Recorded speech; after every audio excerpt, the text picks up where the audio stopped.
Hello, you wonderful people, and welcome to another episode of Not Too Comic Book. This being a show where I talk about TV shows that are adaptations of comic books. For today's episode, I'm going to talk about the series premiere of Gen V. Great series premiere. A lot of really interesting things went down in this episode, so let's break it down. It's great to be back in the world of the boys. We do kind of get a time frame.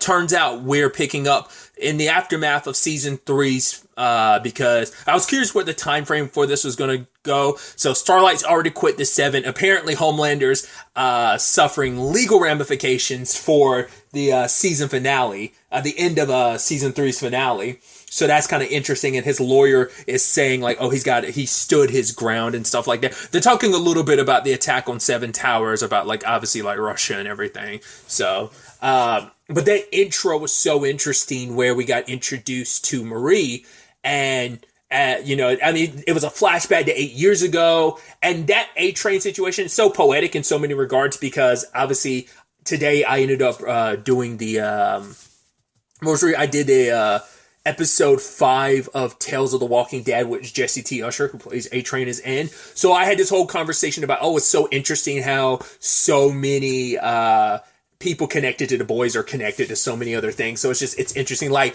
Jazz, the actress who plays Marie, the older version of Marie, obviously is connected to Chilling's Adventures of Sabrina, as well as, what's the actress? I think is it Chance? The actor who plays Andre. He's also, he was Ambrose in Chilling Adventures of Sabrina. So it's just once again, that continued thing of like, like all these different people with like their comic book connections and stuff. But either way, tangents and all that aside, that was interesting to see A-Train like that, where it's like, this is him at the 7. And I think there's so many beautiful parallels you can draw to the boys, because it's like when you see him like so young and hopeful and wanting to do good, you're like, very much like Starlight. I mean, everyone starts off with the best of intentions until this world beats you down and corrupts you and turns you into, let's face it, a piece of shit. So it's so interesting to see him there. And it's even interesting getting to see Madeline again, because the last time we saw Madeline, real Madeline was obviously the season 1 finale, but fake Madeline is when Doppelganger was pretending to be her in season 2. So that's so wild to see her just for a little bit like that. So interesting. But Marie, her powers activated when she went through puberty, and having the power she has is insane. And speaking on her powers really quickly, I didn't really think of it because I never saw the full trailer. I only saw the teaser because I didn't want to go into this knowing a lot. But I never thought about the ramifications of what her power is. I don't even think it crossed my mind to be like, she's a literal bloodbender. With my experience with Avatar: The Last Airbender, it should have clicked in my head immediately when I saw her powers. A literal bloodbender. But yeah, I didn't ever think about like the limitations of her power. I mean, granted, there's billions of people on this planet filled with blood. I mean, I'm sure she can manipulate animal blood as well. So there's plenty of things, full sacks of blood all around her at any given time. But I never thought about the ramification of her power. Could we see it like when she's training and then she kind of like gets a little dizzy? It's like someone being anemic. It's the same thing of like, she's literally using her blood as a weapon, and it's just like, you don't want to draw too much blood or you'll literally die from having too much of your blood drawn. So she gets a little bit like that after using her powers extensively. I'm sure that's going to be something we'll see more and more. I mean, that's the benefit of, you don't have to just use your blood, you could use other people's blood too. So she has an unlimited supply, but if she needs it on like short term, she can just use. I'm curious, is it harder to manipulate other people's blood than it is her own blood? Questions like that we'll probably dive into more, but that is super sad that her situation, her accidentally killing her parents, and cause this is what I thought was so interesting too. Once again, drawing parallels, there's actually a lot to Marie's situation that feels very Huey and Starlight, because I thought it was an interesting flip on the boys. I mean, we opened up the superhero stuff because the boys started, I was about to say it starts with Huey, but it's like, no, it opens up with like Maeve and Homelander. But at the end of the day, it's still like, right, a lot of that episode is told from Huey's point of view. Like you get the human side of things of like, on this world of superheroes, and now like your lead is one of your lead in this ensemble cast is, most of the leads in this are going to be probably superheroes. So coming at it from a superhero fully point of view versus whereas the boys is that battle between the human side of things and the superhero side of things. So I just think that's so interesting, like dichotomy of like where our starting point and our viewpoint through our I think viewpoint would be the right appropriate words, like, but our like lens in which we're seeing the show through, like we're taking this right, like yes, it's an ensemble cast, but we kind of see things kind of through Huey's lens, you know. Now we're seeing things from Marie's lens, and her ending up at the Red River Institute, which I think it's so dope they brought that back, because we only had one episode to really deal with that, and we didn't really know how big the Red River Institute is. We don't know if that's like an international thing. Is it just the one facility, the one that like Nadia and Tony were a part of, that even Madeline's son's a part of? I definitely don't think I paid attention to that detail the first time through season 3. But either way, so it feels like it's probably the one institution. It's one place that all, you know, anyone that's committed superhero patricide, you know, killed their parents, ends up there.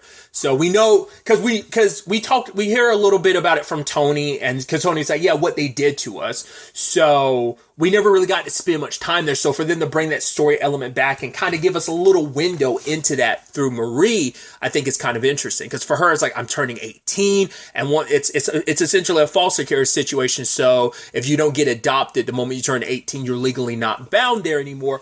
But this is kind of like the juvie facility. There's an adult facility you get sent to, and she sees one girl get carted off to that facility, but now that she's 18, she gets to leave. I also love that she came across that kid who's literally out in the open watching porn. I think I've talked about this before, maybe once or twice. I remember high school. I've been in a situation where you've been around someone who, like, it's a weird thing, people gathering while watching. Like, I saw someone pull up porn on their phone. There are a few guys hanging on, like, that's weird. I enjoy porn in my own sanctity of my own home. I can't imagine like watching porn with other people. It feels weird. So, but yeah, people watching porn at school. I can't say it only happened once. It's weird, but it's like, I mean, I guess it's different, but still, it's just like, and we're also bringing back the porn parodies of superheroes. That's, oh God, that's so weird. But either way, for Marie, this is an opportunity for her. And she can go to college, and by, you know, becoming, you know, she plans on becoming one of the 7, which I didn't even think about it until this episode pointed it out, because the whole golden boy of it all, it's like, all right, they need to fill out that roster fast. I mean, Homelander's in his situation, but he's still kind of got a major fan base, and a lot of people are backing him. But obviously seeing like he didn't get away from it completely, like he still has to go through the legal system. But it's like, once again, they're even saying on the TV, like, oh, like Homelander was just standing his ground. So was not justified, but they're going to skew it that way. His lawyer is, because the lawyer's going to do what a lawyer's got to do, right? But as like, other than him, the only other people in the 7 are Deep and A-Train, so that's still 4 open slots. So it's like, yeah, like who's going to fill that, right? Okay, they also, you know, once again, Annie's going down too, so because everyone thinks Maeve is dead, obviously, and thanks to the lady from Crime Analytics and Ashley, they've kept that a secret. But I also love that it's like the conversation of, well, now that Maeve's gone, like, there was even that little poll of like, oh yeah, like, what do you think about Vought continuing now that Maeve is like, you know, because I'm pushing out a lot of like products about her and stuff, like, you know, because I guess like, it's like, is it distasteful? Do you care? Do you not care? You know, so that's kind of interesting. Going back to what I was bringing up before about Marie being the parallel between like being a combination of Annie and Huey, because she's got the trauma like Huey, you know, losing Robin in a very horrific way and gnarly way. At least in Huey's case, it was someone else that killed Robin. In this case, it's like, oh, cool, you have to carry around the trauma of being the one that killed your parents. Sadly, it's not like she's the only one, obviously. That's the whole point of Red River and everything. But she's also a little Starlight, because she's kind of got this glamorized notion of what heroes are. Because we're still not... Because Vought has been able to cover up a lot about heroes in this world. I mean, and we've also focused mainly on Vought Tower. We haven't really, like, the only thing we've kind of done internationally is Russia, because Russia kind of depicts them in graffiti-wise that heroes don't have the best reputation, at least in Russia. So, but that's like our only peak internationally that we've seen, like, how heroes are received. But at least like we have only like stayed in one place, and that's with Vought Tower and stuff. So, but a lot of that got covered up. So the like Vaught's still like on the up and up and stuff like that. But yeah, like I said, Marie's kind of got that optimistic, doe-eyed, like, oh, I'm going to do so much good. You know, I'm going to be the first black woman that's going to be in the 7. I even love that line from Madeline where it's like, see, we'll prove to people what we've always known to be true, that we are in a post-racism world. I was like, of course you're going to do that. It's, you know, once again, I mean, Maria Menounos, I'm butchering her name. I'm sorry, Maria Menounos.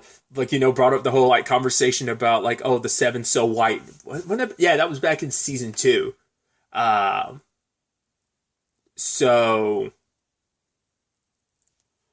yeah, it's just, you know, so they're obviously going to push the whole like, oh yeah, we have a very openly black, just because obviously Black Noir was black, but not many people knew that. So, but either way, but for and the sad thing is, knowing, like, you could tell what Marie's trauma is, that she thinks by becoming a hero it kind of offsets all the bad. She wants to be able to clear her record. She will have a new, fresh start in life. Because we don't know whatever happened to her sister Annabeth. So maybe she probably got put into like a foster care system, and maybe she actually got adopted. We have no idea. But she probably has not seen her sister since the day her parents died. And the sad thing is, she has to like cover it up because she can't let anyone know. Because the moment people find out where she's from, like, oh, you came from Red River, like, oh, you killed your parents, that it's a whole different conversation. So, I mean, look at Vicky. Victoria, like, reinvented herself. So, I mean, granted, she had the power of Edgar and Vought behind her to kind of cover that up and bury that. Marie's not as fortunate. I mean, that was all, like, I don't know if her records are sealed in that regard. You know, she is 18, so those records were from when she was, like, 12 years old. So I don't know if that's sealed or not. Once again, because at least in Victoria's case, she had Stan to be able to bury that. So who knows if legally that would have ever been, you could ever find that, or those records are sealed in Victoria's case, or is it specifically sealed because of Edgar? So we still don't know the ins and outs of that, but.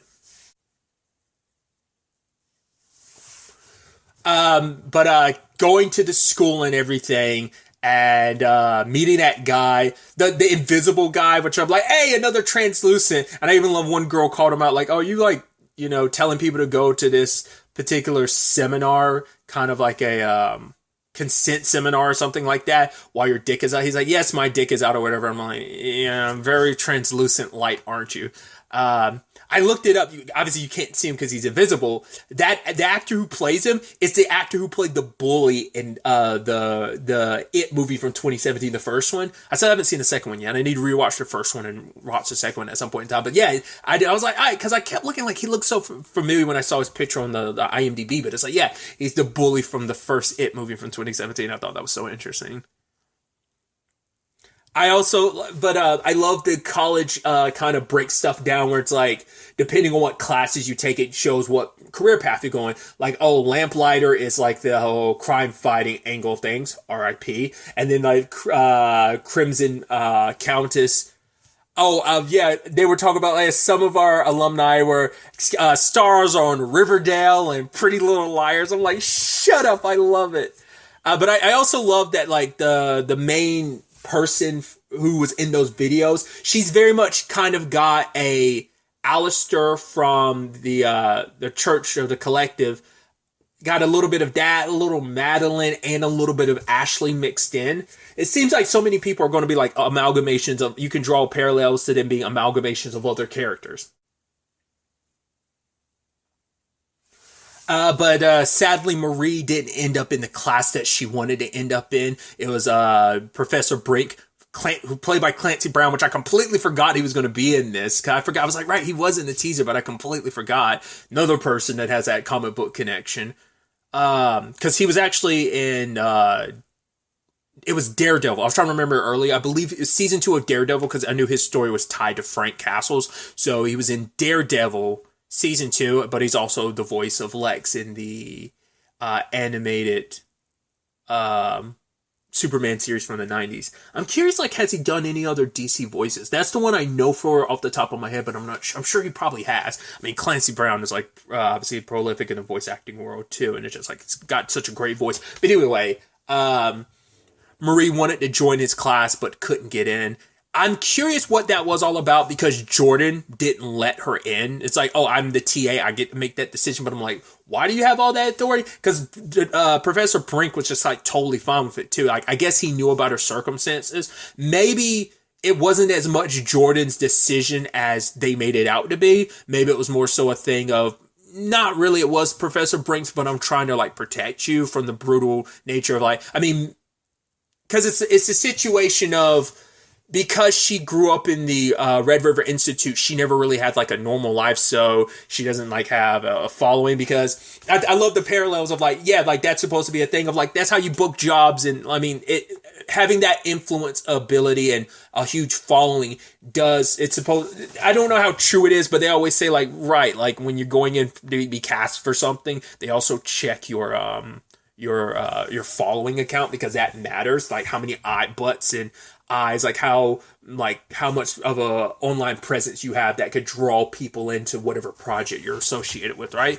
So I mean, especially in this age where it's like, right, superheroes are celebrities, they are actors in movies and they're promoting stuff, so like having a following as a superhero makes a lot of sense. And obviously once again, it's meant to be that direct like parallel to real life celebrities.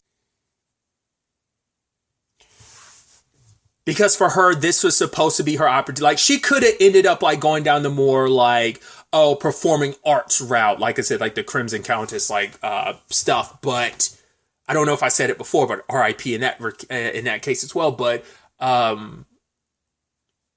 it is a situation of, for her, being a crime fighter, it's like, that's proof of becoming a celebrity, yada, yada. Maybe she also feels like her abilities don't fully translate over to being a celebrity. I'm sure she could probably, like, her powers would come in handy in, like, I could definitely see that coming up in, like, a medical show, maybe even a crime drama. Definitely like a medical drama or something like that. I could definitely see her blood-bending abilities coming in handy there. But by becoming a crime fighter, it's like, oh, I'm fighting good. I'm the good guy. I'm fighting and putting bad guys away. It puts me even more in a better, like an actual hero light, whereas everything else is like, oh, I'm a celebrity with powers. Like, there is a distinction, a big distinction, especially in Marie's mind.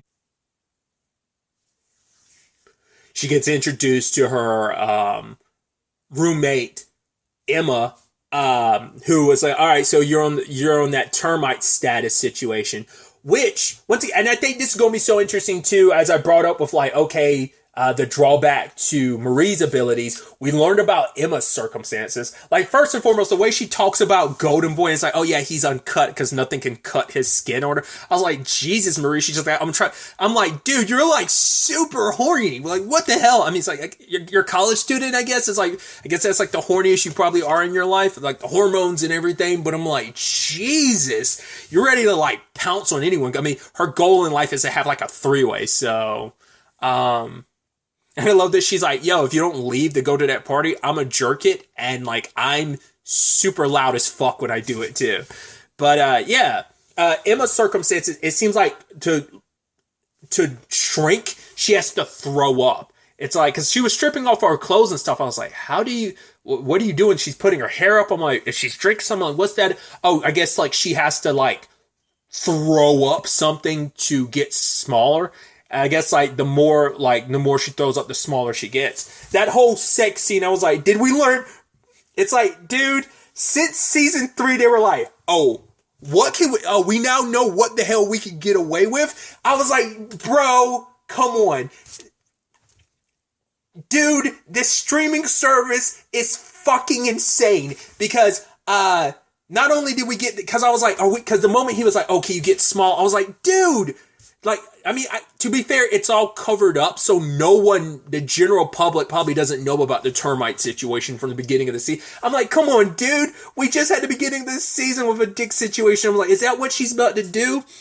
But I don't know if she's able to get that small yet, but she's able to get pretty small. She has a whole YouTube channel. We'll get to that in a bit, but She really didn't want to do the whole small thing, but it's like, right, like she's dealing with her own insecurities because like a lot of people, I think she has, because you definitely feel like that's definitely going to give you like some body issues that she literally has to throw up to get small. Like that's going to fuck with you on a physical and mental level.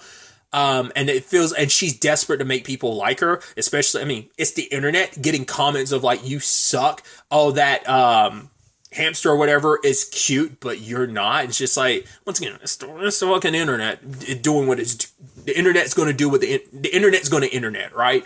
But home dude being like, oh yeah, you get small and be on my cock. Oh God, be so hot. And I'm just like, the fact that she's on his dick, and I'm just like, oh my God, he's like, oh yeah, like kick my balls and everything.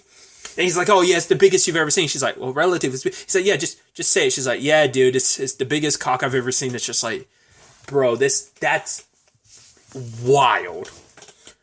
Was it termite level bad, but still, that's rough, dude. And I was just like, and the reason why I'm saying like this streaming service, because there's another show. It's not as graphic as this or even the termite situation, but very similar to Emma's circumstances this episode. I'll go ahead and say it. Slight spoiler, there's similar circumstance in I'm a Virgo, and I'll leave it at that. So it's just like, oh man, the double whammy, dude, on this fucking streaming service. But either way.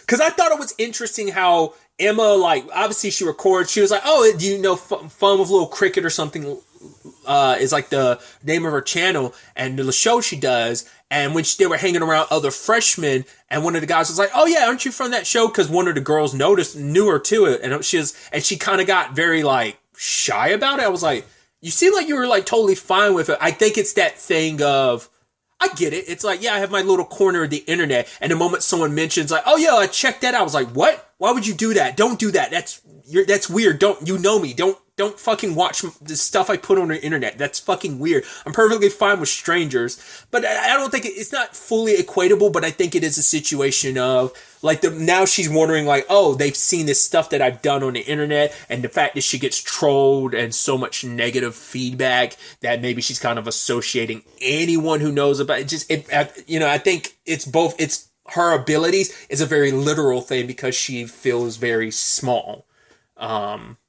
And she doesn't want to be small. That's why she's latching on to Marie so much. It's like, yo, you get invited to this party to like hang out with Golden Boy. You better take that opportunity so I can live vicariously through you. So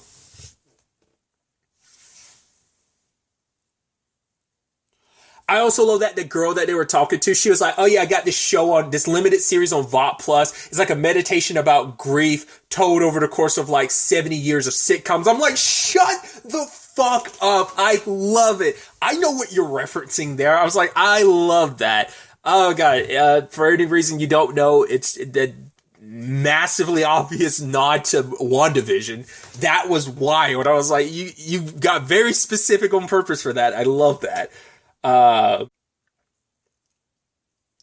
There's also that kid who ran away, God, I'm blanking on his name now. Marie and Andre ended up capturing him. And the moment they put him down to like the gas mask and everything, not the gas mask, but the thing they used to kind of knock him out the gas or whatever, I'm like, oh, that felt very Soldier Boy-esque. Like, he had to go through that twice. So it kind of reminded me of that a little bit. But what I thought was so interesting is that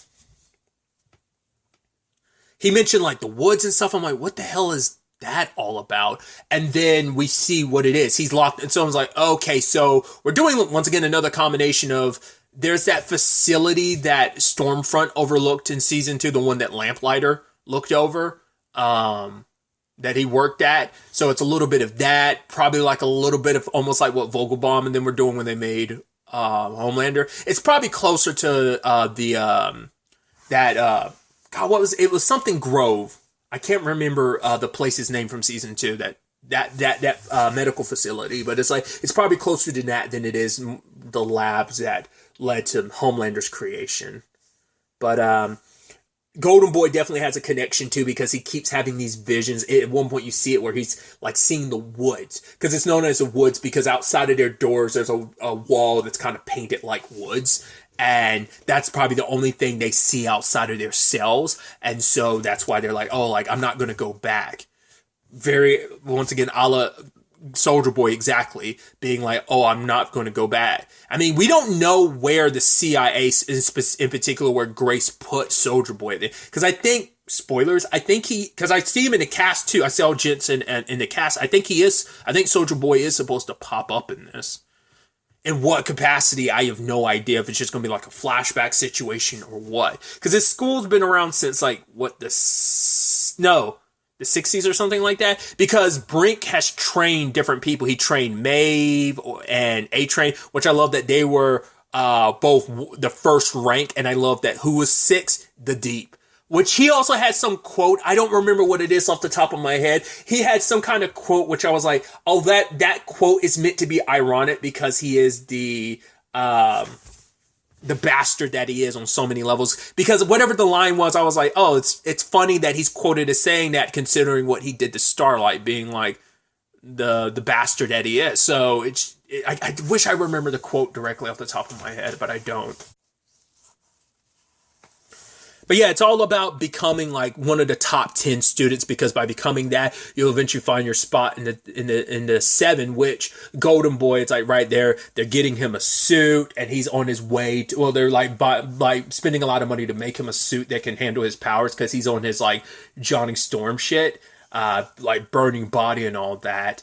But the problem is that there's something there where like he doesn't feel like he wants it. He even has that line with Marie where he's like, being a hero isn't what you think it is, which it isn't the case. Like, a lot of people have kind of been misled about what the hero biz really is.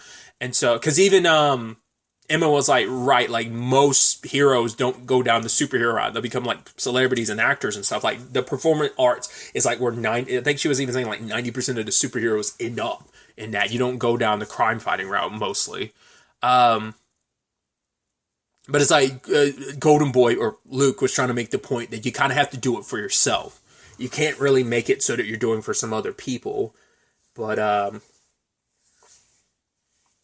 them all hanging out, partying, which led to a disastrous situation.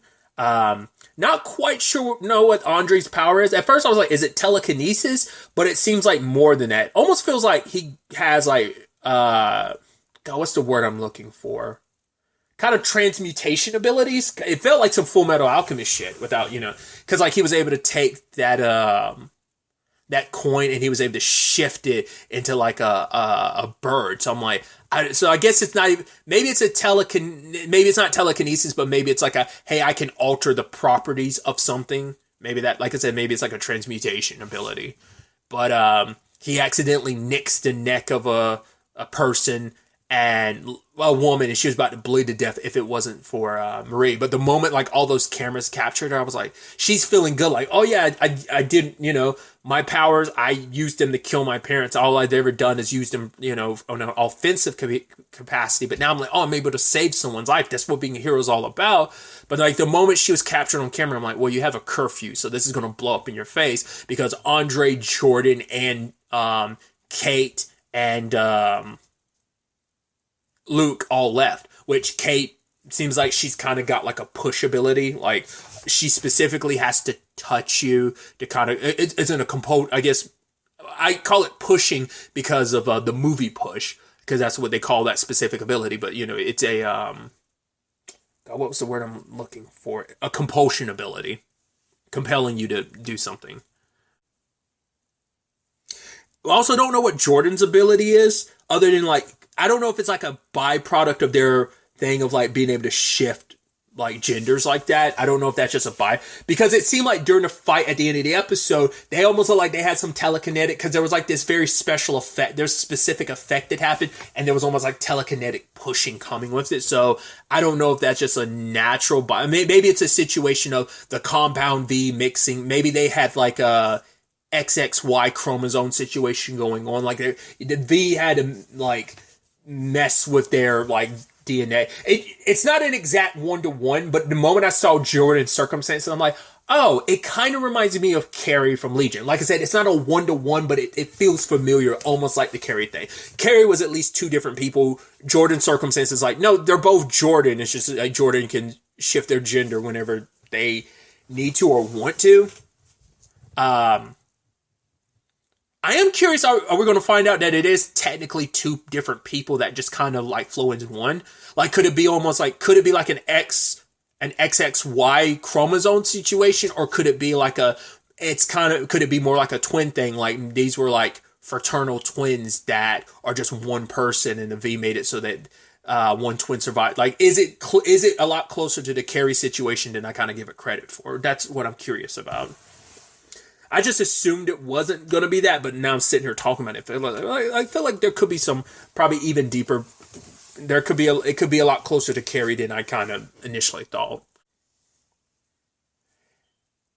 Sadly, very much in the same vein as like a Starlight. Once again, you're so hopeful that Marie's hopes and dreams had to be crashed because this is her everything, and now you found out like, oh, it's not so great. Where it's like, oh, you get punished. You're the one that saved the day, but there has to be a fall guy. She has to take the blame for why the woman got hurt in the first place because Andre, Kate, Jordan, and especially Luke in particular, have to be protected because it's like last thing we need to let them know it's like, yo, some kids were high and cause some issues. It's like, well, we know the debaucherous shit that adults are up to. Now you set this in like a drug-filled, hormone crazy circumstance like college, and shit's going to get like chaotic and effed up.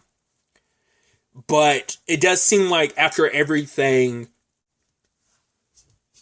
Golden Boy remembered what happened, and he ends up confronting Professor Brink. Was not expecting him to straight up murder him. Marie just happens to walk in. Kind of very direct parallel to Frenchie and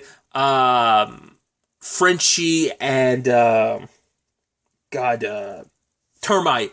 And it's like, I'll go. I didn't see anything. It's like, no, we're good. And he's just like, why did you walk in here? I can't take the chance. It's like he was a bad guy, because she'll focus on it later, but it did catch her attention when she was like, when Golden Boy was like, yeah, the woods. And she's like, wait, what'd you say? Because she remembers the guy mentioning the woods. It meant nothing to her at the time, but now it's like, okay, wait, what? But Golden Boy's so busy trying to kill you, to silence you, that he kind of goes into a full-blown tussle with Jordan. And like I said, I love that whole sequence too. Just like, once again, Jordan switching between different genders during that fight. But Golden Boy's like in front of everybody.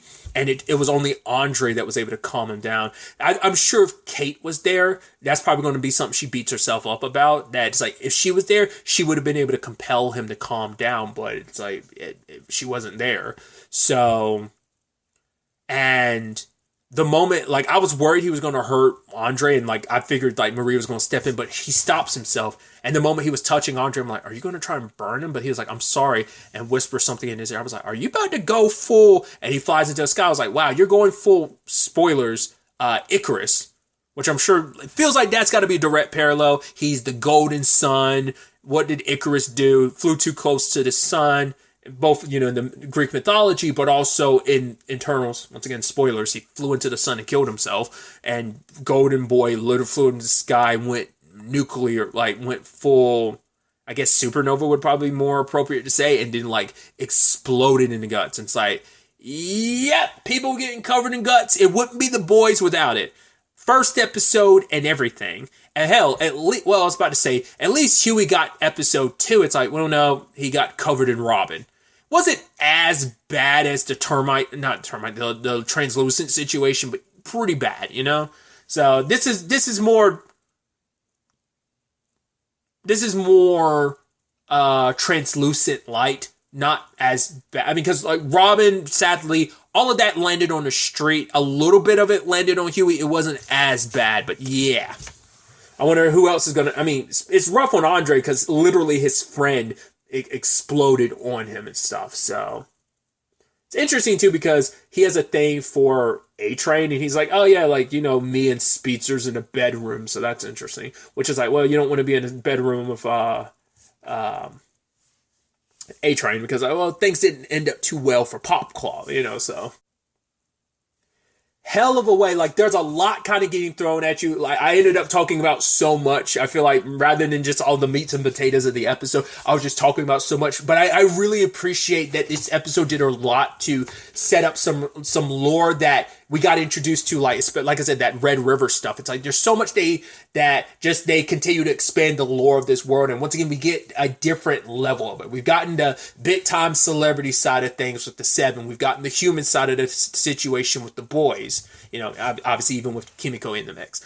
But getting like the student soup side of things is kind of interesting too. And once again, it's like it is a soup place, so I'm like, I don't know if we're really going to get any humans at all. I mean, I think like normal humans, like the only one we got was Brink, and he's dead now, so but I'm sure we're going to get more of that. I also love how, of course we got to get our pull out our CEO to kind of talk, Ashley, to talk about what happened. Golden Boy, he was high, had a psychotic break, that's all it was. And it's like, this is what you can expect from the semester. And I love that this semester on Gen V, I skipped it because I didn't want to know anything, but I was like, that was a beautiful transition into kind of being like this season on Gen V, so I thought that was pretty dope. So obviously there are 2 more episodes out. I'm very excited to jump into those after this, but I'm so excited to see where things kind of go, find out what this Wood situation was about. Like, what were you doing? Like, Golden Boy's brother was a part of it, but so was probably Golden Boy as well, because he's being set up as supposed to be like the next Homelander. But because I immediately latched him, like when he was kind of looking a little distant with him and Brink were talking earlier in the episode, I was like, he doesn't seem like Homelander. Homelander needs to be loved. He wants to be loved, but it seems like he had no interest in it. I should also note, poor PewDiePie. He's getting shots left and right from the show because, Emma was like, oh yeah, I do a YouTube thing. I'm like, PewDiePie, without the Nazi stuff. And it's like, wait, you don't know him either? I'm like, it's understandable because I'm sure for a lot of people that was kind of like their only experience with Felix, and it's just like done and done. You make mistakes, and like it was years ago. Like, I'm not going to hold it against Felix. I'm not going to, if you're just like, oh, you've been like anti-PewDiePie since, that's everyone's individual situation. But this is the second time this universe has poked at him, because literally Stormfront made a reference to Ryan being like, oh, you're into what kids are into, NBA 2K? PewDiePie. It's like, once again, it's like, I even said it at the time, I'm like, is it because of the whole PewDiePie Nazi stuff? Is that why that was a thing? And now they're bringing it up again. So it's like, oh yeah, they intentionally meant to do that, having a literal Nazi bringing up PewDiePie, and now he still can't get away from once again, sadly, that's probably always going to be like associated with him. The bridge video as well. So those are 2. Well, the Nazi thing went longer than the bridge situation, but the bridge situation, if you know, But yeah. I had to make sure I covered that, because I was just like, Felix catching strays. I mean, that wasn't even a stray. That was a direct shot across the bow. But either way, like I said, I'm excited to see where the next episode takes us going forward with all of this. But really, that's all I want to talk about. Till the next time we meet, be happy, be safe, live life to the fullest, and enjoy it. Good day, and goodbye.